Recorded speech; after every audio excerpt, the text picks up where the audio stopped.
If you clicked on this video, you are either looking to get into animation for the first time or rekindle an old passion, or you just want to improve your skills with animation because you're a relatively new beginner. I asked my Discord community about their tips for animation softwares and also did my own research, so this is a compiled list of everything you need to know in order to get started with animation. But if you've never seen my face before, hello there, my name is Helena and I'm a software developer and I'm currently building SketchTube, which is a social media platform for animators.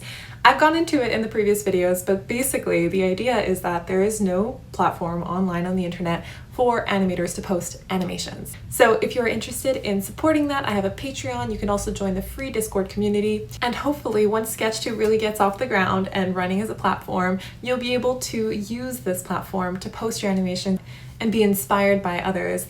So without further ado, let's get on with the video. Okay, so first let's talk about hardware, what you're actually going to use in order to get your ideas onto paper, digitally or non. So we're going to go from cheapest to most expensive. And first is actual physical paper, right? So you can always use an actual flip book, those still exist, where you get a stack of paper and you like staple them together, or if there already are ones that are made for you, you can get at art stores, and you do frame by frame on a flip book, and then you flip through them and see them. And there's some people that create amazing detailed flip book animations. It's really difficult though, because you have very little use of onion skin, which is when you get to see what the previous drawing was. And it's also, you don't have all of the quick coloring tools, you don't have copy and paste. There's so much that you're missing out on when you're not going digital. It's a lot harder to do analog. But super low barrier to entry, and it's really cool to have something physical that you made. The next thing that I'll recommend is that you head over to Facebook Marketplace or eBay and you get yourself one of these. So this is a Nintendo DSi that I got back in 2009. So if you already have one, even better. There's an amazing software called Flipnote Studio, which is a software where you can draw and animate.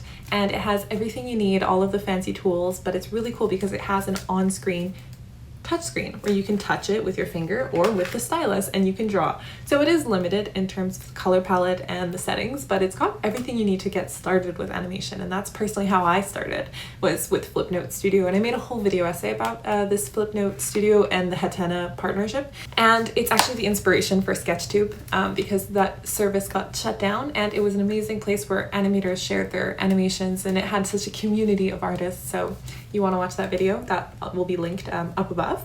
Next up, I'm going to recommend that you go and get yourself a tablet. So a drawing tablet, actually. This is not an on-screen one, and this is actually very good for the budget. It can be under $100 if you are careful about where you look, if you look secondhand or anything like that, or a little bit older model. This one I got back in 2017 for around $100, and it's one of the ones that you plug in. Nowadays you can have ones that have wireless, so it's a lot easier. You don't have to worry about this cable. And I think there's an option even to make this wireless. But basically the idea is that you take the stylus and you draw here, and it appears on the computer or laptop that it's connected to. And there's hotkeys over here that you can program to whatever you want. So I had it like Control Z and E to go to erase, and then Control Y for redo, and whatever you want it to say, it can do. And it's great because it works with any software that's available on the computer, and it's really affordable. It just does take a bit to get used to drawing and not actually being able to see the drawing as you're drawing on it, like to be able to look at a separate monitor. That does take a bit of getting used to, but it's really good for beginner, and it's not like gonna set you back a huge amount. So if you decide that animating is not for you, you're not gonna be that pissed because you spent hundreds of thousands of dollars or whatever on all of this software and the hardware. So lastly, let's talk about what I personally use for animating myself. And keep in mind, I do qualify myself as like beginner intermediate level, but this is great because I've used it for video game design for the longest time as well, for creating assets. So I use my iPad with all of my sentimental stickers. I took a few off, as you can see, to put here because I actually changed my mind and I was like, I want a PC tower with tons of stickers. So I've got Susie and Vaporeon, and we'll add some more as we go. But this is my iPad, and I use it in combination with a paper-like screen protector, which I highly recommend because it allows you to draw without having that glossy finish. It's more matte and it feels like actual paper. And with combination with the Apple Pencil, just listen to that. Doesn't that sound so great? I love it. I use it for everything. I use it for school, I use it for answering emails, I use it for concepting things for my SketchTube, my business, and I use it for animating, drawing, planning YouTube videos, everything. So I recommend it for like a multi-purpose everything tool. It can be pricey though. This is the priciest option. It can be anywhere. If you're really cheap about it and you really are smart about it, you can get it for like $300-400 if you get it secondhand or an older generation. And an iPad Air, that's cheaper than the iPad Pro. This is an iPad Pro. And the size difference. So this is the same size as a sheet of printing paper. Same size. But there's bigger and there's smaller. So it depends what you want, how flexible you want it to be, and what your budget is. But I recommend it because honestly, it's really great for many different uses. And then the Apple Pencil will be like $120 to $160 depending on how old yours is and if you get it secondhand. And also I'm speaking in Canadian currency, so less if you're in the US. So now let's talk about softwares, and the prices are subject to change. Of course, I am talking mostly in Canadian currency, although some of the figures are in American, so I'll specify the price on the top. And the only hardwares that I've included in the previous section that I won't talk about softwares for are the Nintendo DSi, because obviously it has its built-in one, and then the actual physical flipbooks that you don't need a software for that, right? So all of these suggestions are highly recommended by the amazing artists in my Discord community, who I asked for their personal recommendations for what they use. Their art is incredible. You can join the Discord server down below in the link in the description if you want to be a part of that and be a part of the discussion for my future YouTube videos. So first, beginner animator softwares. The very first recommendation that I have is flipaclip, which is free. And there is a premium version that you can buy for around $5 to $10. It's a great place to start. It doesn't have all of the features you need, but it has a lot of comfortable features that make it easy to just get started. For example, the UI is really familiar and friendly, and it is available for mobile. So if you want to just get started on your phone, you can do that. And it's also available for iPad. Next up, I have Rough Animator, which is great for sketchy testing. Now this one's about $10, and it works on mobile and on desktop. Rough Animator is great if you want to really be experimenting with a bunch of different sketchy lines and not do anything super detailed. Next up is Krita and Fire Alpaca, which are both free softwares for the desktop. And I actually started using Fire Alpaca as my first ever drawing software with my Wacom tablet, and it's amazing. You can really do everything you need on there. Honestly, it's a great software. I don't know how it's free, but there is an animation integration as well, integrated into both of these two, so you can get started. It's a little bit more confusing with the UI compared to the other two that I've mentioned on this list, but once you get the hang of it, you can really get the ball rolling, and you can apply it onto other softwares once you graduate into the intermediate and advanced classes. Next up, let's talk about the intermediate animation softwares. So number one is toonsquid, and I feel like toonsquid and flipaclip have been the ones that I'm hearing the most that people are using. toonsquid is exclusively for the iPad. So it's really fun, it's really intuitive, and it is powerful. There's a lot that you can do on toonsquid. It's really just like Procreate, which, if you didn't know, is the go-to drawing app for the iPad, but it's the animation equivalent. So I'm gonna quickly talk about Procreate Dreams is the one that I'm personally using, and I know that the hype for Procreate Dreams was so much because Procreate is, you know, the beloved app for drawing for the iPads. So when Procreate Dreams came out and it was super gesture heavy, like so many gestures that you need to remember, it confused me because everything is a shortcut. The UI is super minimalist and everything is a shortcut with your fingers, and it feels like you're doing magic. And some of the ways that it works is just not standard. But I used it, I learned how to use it, and it works great for what I need it for, which is simple animations, animatics for YouTube, like the one that I made over here about drawing and algorithms and artists posting on social media. I made that on Procreate Dreams. And lastly, Adobe Animate, which is a subscription model of $21 a month. So it's on the pricier side because it's a recurring payment. But it's really great for rigging and for puppets. And it's a little bit bloated, like there's a lot that goes on, but it is powerful. So even more powerful than the other two on this list because it's an Adobe product. Typically those ones are a little bit on the professional end of things. It is available for desktop, so you can only do it if you have either like a drawing tablet, like when I showed you where you draw and then you see it on the computer, or an on-screen display tablet. So where you draw on the screen, but you see it there as well. Now let's talk about advanced animation software. So these are the ones that you want to go to later down the line. So maybe not for you right now, but something that you can keep your eyes on just so you understand what a full animation software for professionals really looks like. So I have 3 recommendations for you, and they're obviously going to be the priciest, except I'll start with Blender, which is free because Blender is open source, meaning that people can contribute to the project. So Blender really does everything. It is mostly known as a 3D modeling tool, but it can actually be used for 2D as well, which people don't use as much, but it is definitely possible. There is a steep learning curve in that there is so much you can do on Blender, and it is really difficult to get started. But once you get there, and if you can master Blender, you can do anything you want with computer graphics. Really, you can do video games, you can do art, you can do animating, you can do anything really. It's for desktop, so this is for PC, Mac, Linux. Next up is Clip Studio Paint, which is available for everything, I believe. So desktop, iPad, and mobile.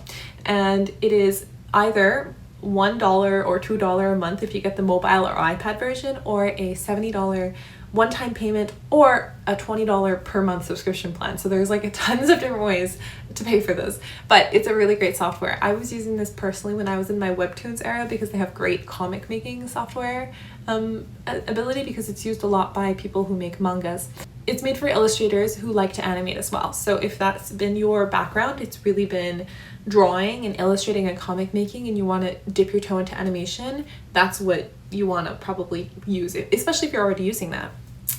Next up is Toonboom Harmony. So this is one that has been new on my radar, but apparently it's really, really great. It's a full studio software, and it is a monthly subscription of quite high, so $25 to like $70 depending on which one you want to go per month. And it is not beginner friendly. It's really when you want to pass that and you want to make the full studio indie films that you have been having on your mind and you want to create them. And this one is desktop, so Windows and PC. And lastly, this one's great because it is not a subscription, it's a one-time purchase, but of $700 roughly. tvpaint. So this is great, but this is like the ultimate god tier, you know, like I've heard that this is the one that you do if you've like had your degree in animation and now you're working on your own project or you're working for the studio. This is like the god tier, right? It's really great for serious frame by frame animators, and it feels like you're actually working traditionally analog. You're working with the light box, but it is pricey. So that is what you want to keep in mind. That would be great to do one day, maybe when we're no longer in the beginner and intermediate tiers. Okay, now I wanted to do some rapid fire recommendations for what you should really be doing when you're starting to animate. First being storyboarding. So storyboarding is the process of putting all of your ideas down into little boxes to say what's going to happen. There's tons of amazing tutorials out there that'll explain it in more detail than I could right now at this point in my animation journey. But storyboarding has been a great process for me to even just create the YouTube animatics and say what's going to happen at one point in the video. Your very first animation, I wouldn't necessarily storyboard, but just come up with just a quick little thing that you want to do, like learning how to just make a head turn or a tail move or hair move in the wind or something like that, something that is exciting to you. Don't necessarily do the thing that everyone recommends to do as your first animation though, like a bouncing ball. What I think would be really cool for your first animation is to do something that you actually like to see, something that inspires you and something that excites you, because then if you do something that you like, then you're going to be like, oh my gosh, I liked this and I was able to make this into an animation. So what other things can I imagine that I could possibly bring to paper? I find it to be a lot more personally encouraging in doing things that you actually really like. Honestly, before even getting into coloring, I would really just focus on the line art. Coloring frame by frame, I mean, there are ways that you can use bucket tools and vertices and all of this really great techniques to color easily across multiple frames, but that would introduce a whole other thing. So honestly, just working with sketch and maybe a little bit of line art for your very beginning animating journey would be what you need to do. Keep your lines loose and don't over perfect, because people aren't going to notice the really small details as much as when you would a static image, especially if you're coming from traditional static imagery drawing art. to animating, you're going to be so focused on the details, but you won't see it because it happens so fast a lot of the time. And if you are going to be doing like color or shading, really do flat boxes, just flat colors, and then work on the shading later once you've done all of that first. Focus on motion and focus on animating the movements that feel good to you rather than the art style. Don't focus so much on the art style right now because that's something that you can build with time. But really the skill and the muscle that we're training right now is the actual process of animating something and creating it lifelike. I was told by an amazing Discord user that you should really be having everything in your cloud storage. Everything you should back up into cloud, especially if you're going to be transferring things from different devices. So from the iPad to the computer or mobile to the iPad or whatever. Having a great cloud storage like Google Drive or an iCloud subscription or Dropbox or anything like that, where even if it's a paid plan, it's really worth it because everything is digital nowadays, and having something where you have all of your things organized into nice folders that's not just used on one machine is going to be wonderful, and it's going to save you so much headache. I'll give you right now some ideas for your very first animation project, but I would like to mention that in my Discord community for SketchTube, every week we're having a theme, a weekly theme where I tell you guys a theme based on whatever's happening in nature right now or in our minds or on the internet. For example, it was spring bloom the first week, and then right now it's special effects like FX, and based on that everyone creates their own drawings, and it's supposed to be like really low stress, and everyone creates their own animations based on whatever the first thing that came to their mind, and they practice their skills. So it's a drop in drop out basis, and then we do a group voice call where we all go through them and we just chat and catch up. It's a really fun time. So if you need inspiration for your animations, definitely join the Discord server and I'll give you some new ideas every single week. But just rapid fire. So stick fights are super easy because they're easy like to draw a stick figure, and you just focus really on the motions and the animations, and there's so many resources out there for stick figure animating. So that's really easy, a low barrier to entry. Special effects, so like sparkles and fire and explosions and growing fast and things like that are super easy to do, and it really gets you moving with what type of ideas you can create from now you know how the special effects work. Now what can you make with this? What could be happening? It could prompt further ideas really quickly. Recreating a scene or creating an extension of your favorite TV show. So this is like honestly better for like animatics or storyboarding. So if you want to just create like frame by frame, like just like scene by scene, and then just saying what's gonna happen, and then like little animation. So like for example, like what I was thinking of is like what would happen at the end of Kiki's Delivery Service, the movie by Studio Ghibli, creating a little animatic of like the happily ever after, something like that, something based on what you really love. Keeping things short, messy, and fun are what's going to help you. So if you're overthinking it and thinking about every single detail, you're not going to be learning as much as if you're really doing the general grand big picture of it. That's really the goal with animating. It's to do the big picture things, to get the idea across, to get the style across, but not to focus on every single little detail, because then it's going to take you forever. All in all, what I'll leave you with today is that you don't need money, talent, or even permission to start animating. You just need yourself to go and get started. Use the tools that I recommended in the hardware section and the software section, and create your very first animation in the next week. That's your task. And then share it in the Discord server in the showcase channel, because I am so excited to see all of this new generation of animators. I made a video essay about, I'm talking about every video that I've ever made, but like I made a video about how there's no new animators. I want to be part of the solution, not part of the problem. I don't want to just complain about it. So, you know, if you feel called to try this new artistic medium, please do. It's something that you've been called to do, and you should really get started, because who knows all of the places that this skill will take you. So that's all that I have for you guys today. Please don't forget to join the Discord server and support on Patreon if you would like. I'll be reading all the comments as usual and replying to them, and please let me know what things you're excited about for SketchTube and other features that you would like to see, as I'm currently in the development process. That's all for today. I'll see you guys next week. Bye!